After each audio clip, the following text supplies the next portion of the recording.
Let's talk about Katana Zero. And just before I get started, I will be absolutely heavily spoiling the whole story in this video. The game is full of twists, reveals, these weird dream sequences. There's some unreliable narration, and the whole thing is built around not knowing what's going on. So if you haven't played it yet, please go do so and then come back.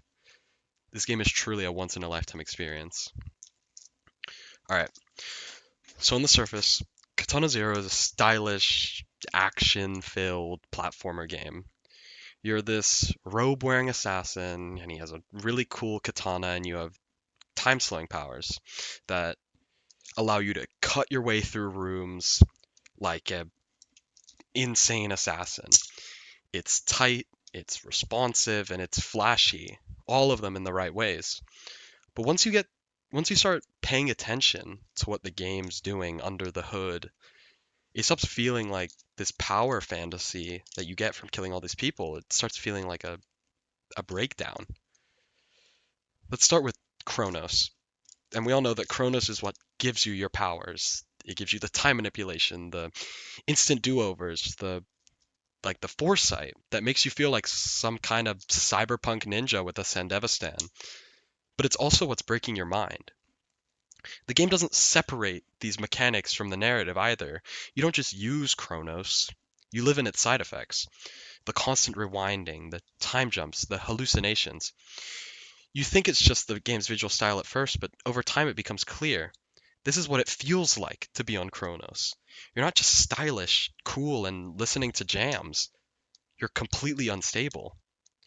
And that instability is the entire point.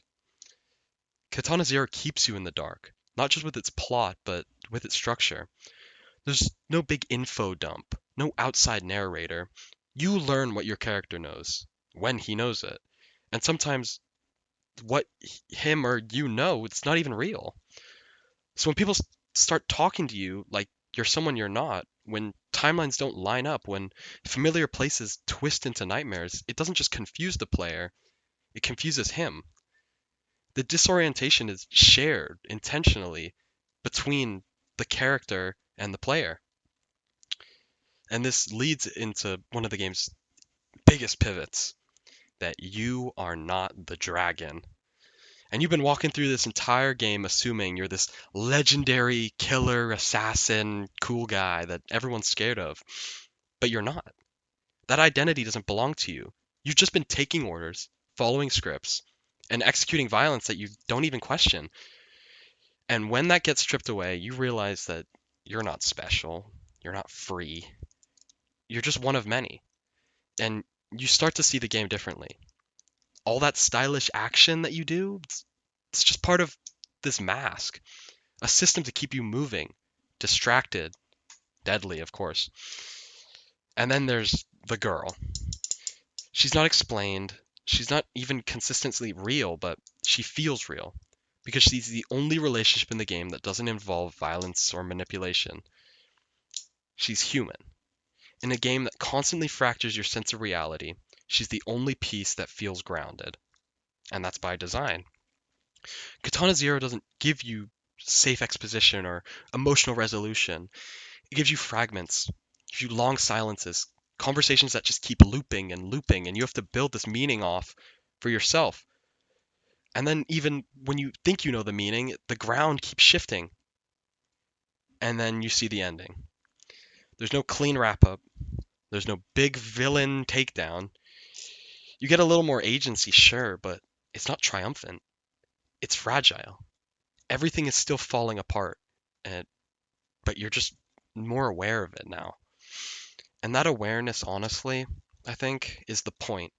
The game isn't about breaking free from this drug or breaking free from your therapist guy or anything like that. It's about realizing that you are trapped and you'll always be trapped.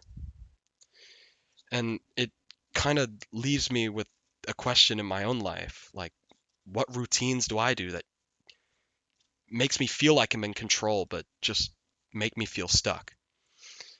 And that's the loop that Katana Zero puts you in, and once you see it, it's really hard to unsee.